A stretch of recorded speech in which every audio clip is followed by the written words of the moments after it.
Hello guys, working on a 2015 Toyota Corolla. It's a key car. I'm going to show you how to reset that maintenance light that comes on.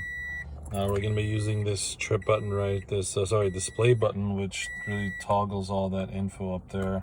We're going to scroll through it all. Let's zoom in so you can see it. Take it to trip A. Now you're going to turn the ignition off. Prior to turning the ignition back over, you're gonna turn the ignition over to the second position.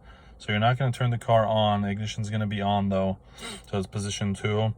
Before you turn it over, after you turn it off, of course, you're gonna be holding this display button. And I'm gonna try to let's do the phone right here so I can push the button down. Okay, so we're gonna turn the ignition off. You're gonna turn it off in trip A mode. Now ignition is off. Hold the display button down and turn it over to the on position.